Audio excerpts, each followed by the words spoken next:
Hello and welcome to Worthy Woman Healing. I am Lisa Czak, healing women's minds, bodies, and souls one trigger at a time. Don't forget to like, rate, review, subscribe, all the things so even more women can get healed in their mind, body, and soul. And I am absolutely loving all the interaction, all the engagement, all the questions, all the comments. So keep those coming.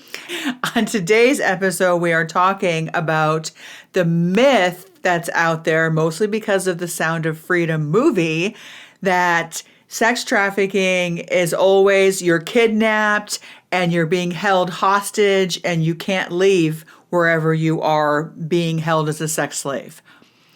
Stay tuned.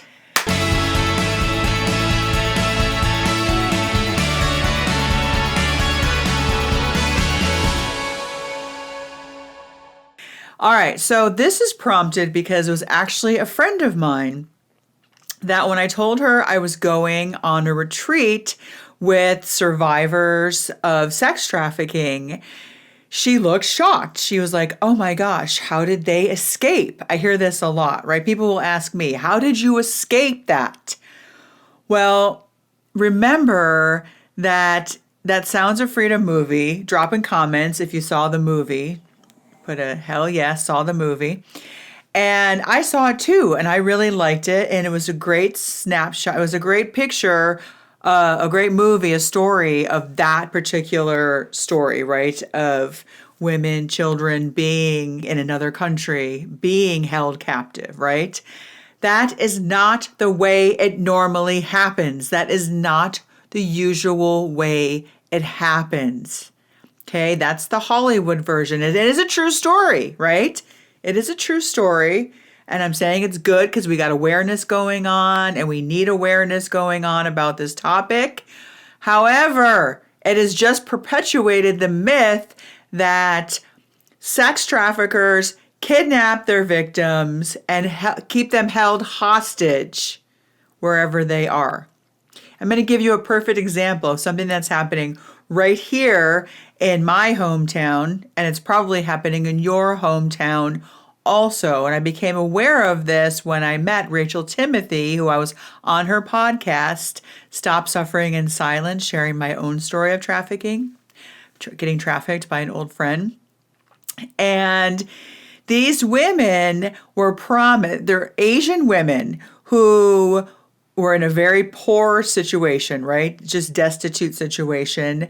And sex traffickers, of course, they didn't know they were sex traffickers, promised them the world, right? All you have to do is go to America and you're going to make all this money and you can send it home to your family. And you just have to do this, this, and this, right? There's some grooming involved in there, some building up trust with these women. So they fly these women from Asia to Mexico. They get to the Mexico border. And then it's like, because the border is open, right? It's like, okay, run, just keep running. If you ask them, what did you do when you got to the Mexico border? They'll say, run, run, run, that they just had to run, right? So then they end up here in Nashville and they are at illicit spas, which are basically brothels. And they pay the traffickers $5,000 to live in these spaces. And they don't think anything of it because in Asia, it's very common where they came from. That's very common to live where you work. So that's not a red flag for them. They are brainwashed into believing that American men want sex during a massage, a happy ending, right? And they believe that this is a normal thing. They don't think that they're doing anything wrong. They think it's normal to pay $5,000 to live somewhere in America. They think men want sex during a massage.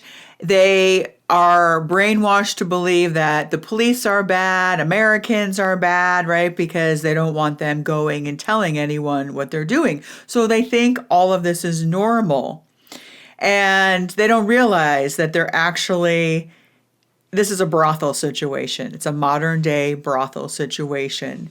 And Rachel Timothy, she has a whole ministry where they go out and they give gift bags to these women who are in these illicit spas.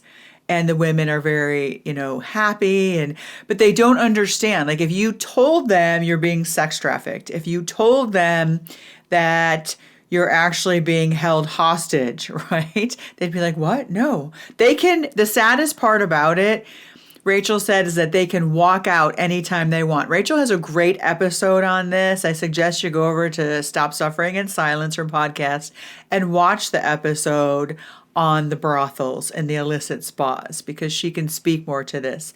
Now, she invited me to come along, and I declined. At first I said yes, and then I declined because I was like, no, I don't know how I'm going to react if I run into a trafficker there.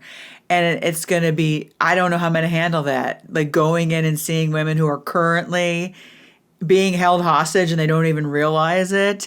That, on my healing journey, I need to do some more healing before I can show up for these women the way I would want to show up for them. But when I go on this retreat in a couple of weeks, I actually am going to go into the brothels with the other survivors and face this, right? So I'm doing a lot of healing on this. Anyway, my point is that they can walk out at any time. That's the saddest part. They can literally just walk out. Now, they're illegal here, right? And what they're walking out to, I don't know. Where would they go, right? There's a lot involved in this. But the point is that they can walk out at any time, right? The guy who was sex trafficking me, I was living at home with my family. The chains were all up here. It was all up here. They hold you hostage. They use intermittent reinforcement, which is what Hitler used, which is what Stalin used. They brainwash you. They manipulate you. They coerce you. They blackmail you. But then they also are really nice, right? It's this nice, cruel. They give you little crumbs of reinforcement to keep you there in those chains. You are only as sick as your secrets. It is time to stop suffering in silence and join other women who are also on a healing journey, who are being raw, real, vulnerable, and honest with what they are going through in their life, what they have been through in their life. And wherever two or more are gathered, we know God is with us. It says it right there in the Bible. So there is power to group healing. Miracles happen in there. You have one woman sharing, opening up her heart. Suddenly everyone else in the group is saying, yeah, I've experienced that. I'm not the only one. There's such power in knowing that you are not alone in your suffering. You are not alone in your healing. And we meet twice a month. And in between those times, a lot happens, right? And it's important that you have time in between the sessions to practice the healing technique that I teach you, so you can come back into the group and celebrate with the other women. Hey, I actually remembered to do the healing technique in that moment. That trigger didn't derail me anymore. But it's practice. I'm also a personal trainer, right? You don't just get a six-pack abs by doing one sit-up. You have to keep doing it over and over again. You don't run a marathon. You don't go out and run 13.1 miles for a half marathon the first time, right? You practice running a little bit every day. And that is what we do in Worthy Woman Healing Group. Join today and tell yourself, I'm going to give this a 3-month commitment minimum, because I know I need time to practice outside of these sessions, and come in and get guidance from the other women on how to actually heal all of these wounds. Heal my mind, body, and soul one trigger at a time. You are worth it.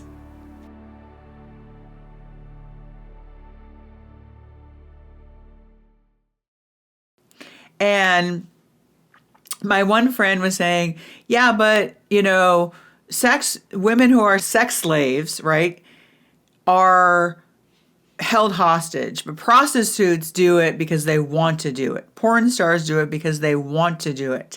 That's not true either. That is one of the biggest myths out there, because one of the best ways to traffic a woman is to put her on porn, right? Making it seem like she's a willing participant. Coerced consent is not consent, right? There's so much of this happening where women think that they're going on a modeling shoot or an acting shoot. And that's how they get kids too. That's the one thing I did like about the Sounds of Freedom movie, is if you notice in that movie, they groomed the parents. They groomed that dad to believe that this was a legit operation they were running, that it was actually a legit, I think it was a modeling shoot, a modeling agency or an acting agency, I don't remember. And the dad dropped the kid off and then never saw the kid again, right? Until he was rescued, until the brother and sister were rescued.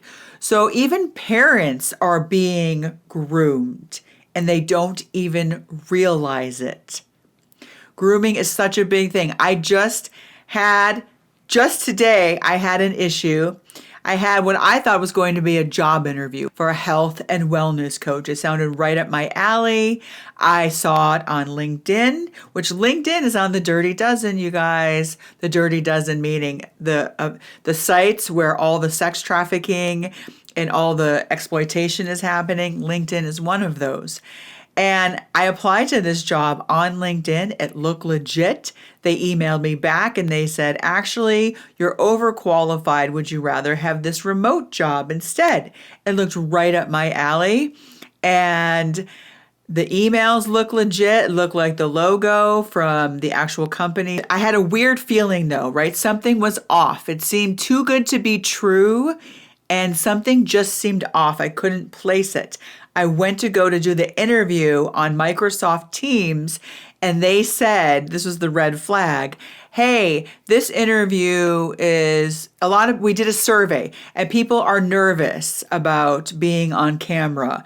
So we're going to do a text interview until people feel more comfortable. And I was like, okay, something is not right here. I immediately started copying and pasting that email to my husband, my best friend, my other friend. I'm like, does this seem normal to you? And they asked me a lot of legit questions. They really did, which seemed like, it was a legit job. But then once again, red flag. We need 2 references in 4 hours. If you want this job, then contact us here tomorrow. Keep your notifications on. I had so many bells and whistles going off. And the reason I did also is because of my experience of being groomed. These people were absolutely grooming me, probably to steal my identity, steal money I don't have, right? I don't know. Even the job that they described, I kept saying, it's like somebody tailor-made this job just for me. Red flag, because that's what people who are exploiting you, predators, traffickers, right? Abusers, they mirror what you want. They figure out exactly what it is you want and they present it to you on a silver platter. But there are these things along the way that you're like, whoa, what's happening? And so in this situation, I could have ended up a prisoner with these people, right? Meaning a prisoner up here, because then they have my information and I gave them my references information and I better do what they want me to do. Thank God I never got to find out what they wanted me to do. But that's another example of how you can become a prisoner in your mind. The chains and shackles are in your mind and in your heart. So we need to stop thinking of that. I guarantee you, in your neighborhood, there's sex trafficking happening. There's sexual exploitation happening, right? There are so many predators online. Hey, send me a picture of your beautiful smile, right? And they're luring women in. And then it's like, oh, send me another picture. And they're doing this to kids too. And then next thing you know, because they trust this person, they send a picture that they're going to later really regret because it shows up on a porn site. That's sex trafficking. People don't understand that. That's image-based abuse, and it's also trafficking. Traffickers use porn as a way to audition, right? They put kids' pictures up there. They put women's pictures up there, and they audition for sex buyers. Then the sex buyers look through, hey, I want that one. And then the trafficker's like, hey, your picture's already up there. I'm going to expose you all over the place, right? And then next thing you know, they've got them. They're these prisoners. So even though I love that movie, Sound of Freedom, I don't want this myth to stay out there that women who are being sex trafficked, women who are prostitutes, I hate that word. It like legitimizes the job, right? They're not even getting the money. They're John, their pimp. They're getting the money, not these women. And I'm so happy to see legislation is being passed so it no longer happens where women are having a record for being a sex slave that they never intended on being, right? If you ask women who are sex trafficking survivors, would you have recognized that you were being sex trafficked? They will all say no. I didn't recognize it. They won't recognize it.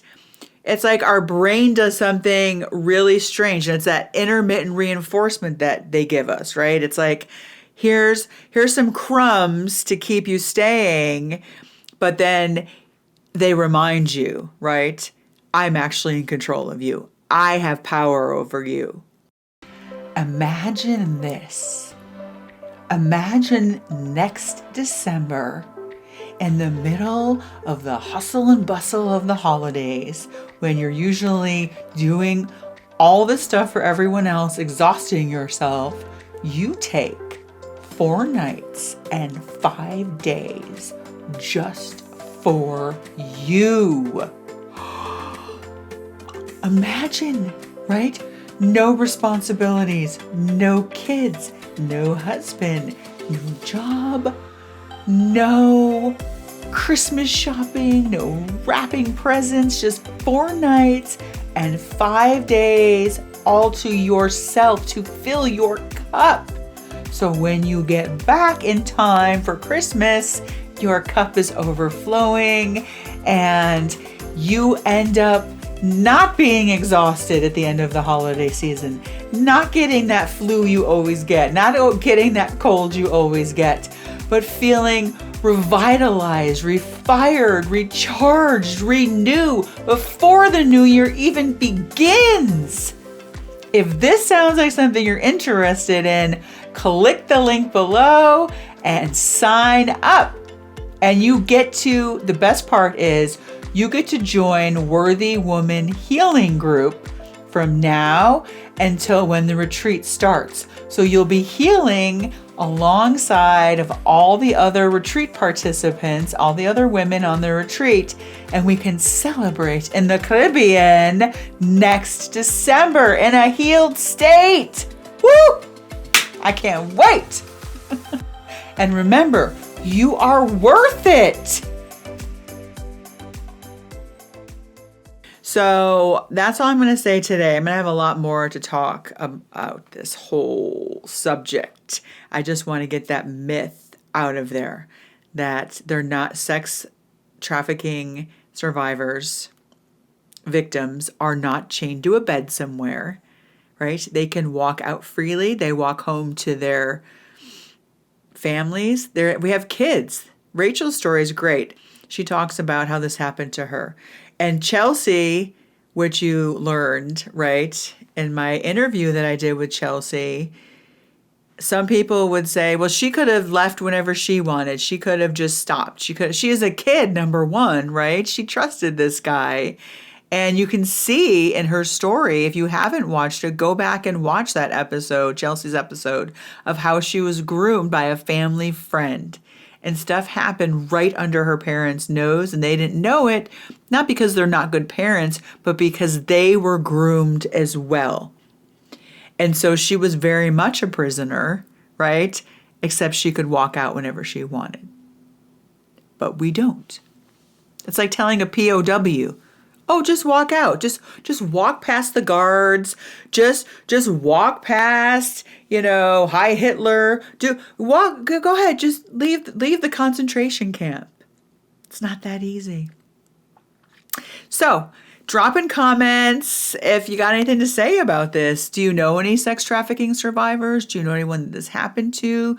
Did this enlighten you in any way? Did you see the Sounds of Freedom movie? Let me know if you saw the Sounds of Freedom movie and what you thought about it. All right, until then, remember, you are worth it.